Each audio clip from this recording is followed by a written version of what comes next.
Hey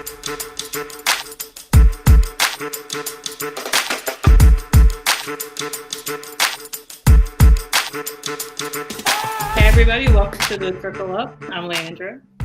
So what do we have on the load today, boys? So we have this article from NPR here where it says we have tipped over 350,000 people have keeled over dead from COVID-19. And you can see this tracker here at the Johns Hopkins University. We thought it was bad in April. We thought it was really crazy in July. It'll never get worse than that. It's been worse than July since October. As you can see here, January, 299,000 new cases in a day. Whoa, wait, what? I think it was maybe the 2 days. I don't think they counted January 1st, probably, at least in some places. In Florida, they didn't. In Florida, Okay, yeah, that says January 2nd. Mm-hmm. January 1st is only 160,000. That's still.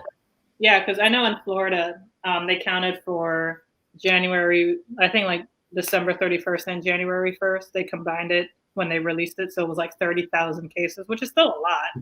Yeah. But it wasn't like 30,000 in one day. But we've been, like Florida has been in the 12, 15,000 range a day for a long time now. Yeah. Well, either way, we're huge. Mm-hmm. We're huge, okay? But yeah, it says that we had a new strand that has a variant, they call it, was spotted last month in the United Kingdom and has now spread to 24 countries, likely passed on by infected people who travel around the world and unwillingly brought the microscopic invaders with them. So it's now in 24 countries, including the United States, and where it has infected people from Colorado, Florida, and your neighborhood of Florida. So that's fun. Yeah. Now, yeah, go ahead. Oh, no, that was it. Just, I know it's in Tampa, I believe. Okay.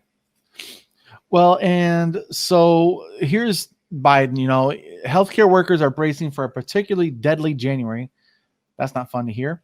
After the U.S. saw record high numbers of infections in December, President-elect Joe Biden cautioned this week that the next few weeks and months are going to be very tough, a very tough period for our nation, maybe the toughest during this entire pandemic. Researchers say the new variant is dubbed B117. I wonder why that is. Britain? That's what I'm assuming. Yeah. And it says probably originated in the southeastern region of England in September before being detected there in November. According to the new report from Imperial College London, Britain's November lockdown did little to curb its spread. Jesus. Which was most prevalent in young people under 20 years old. The WHO says the new variant is responsible for more than half of the new infections in the UK. It said also in that article that some people or some mutations make the virus less infectious or less deadly. Yeah, it's usually less, like usually how viruses work is that they usually get less deadly over time. Of course, there is exceptions to that rule, like the Spanish flu. But usually viruses tend to get less deadly over time because a virus's job is to live, essentially. Yeah, survive. Exactly, to survive. So when they're going into hosts and these hosts keep dying, they keep changing because they're like, no, I don't want this to happen because when you die, I die. I don't want to do that. So they try to get, less and less, like deadly. But it doesn't. I don't know if this version has gotten less deadly though. I think it's the same amount of lethal. I could be wrong. Yeah, it says there's no more deadly. Okay. It's a significantly higher infectious rate. Right. So higher infection rates leads to more deaths. Period. Exactly.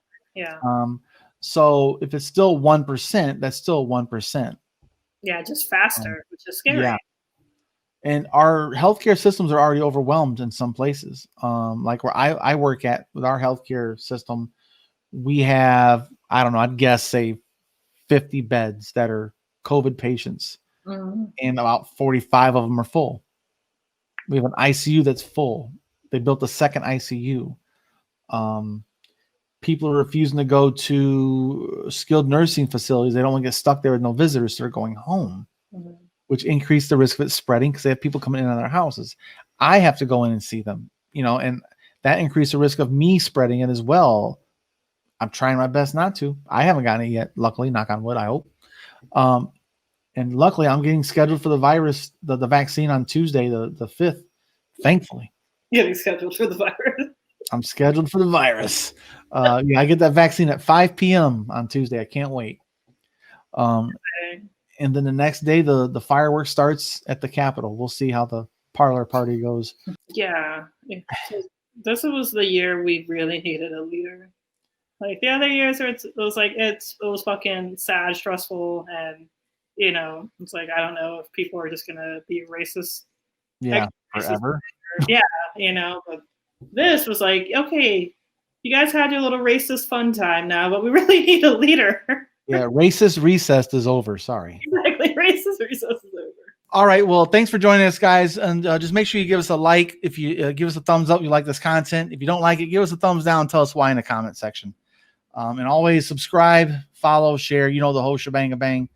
And you can always catch more from us at our Twitter handles below. You can follow us, and then in the description box, you can go catch me on the Mindful Skeptics and Leandra with MCOY, of course. And when is your live streams every week? Yeah, every Tuesday at 9 p.m. Eastern Time, 6 p.m. Pacific Time. Outstanding. Yes. Well, join us next time on The Low as we keep moving humanity forward on the Trickle Up.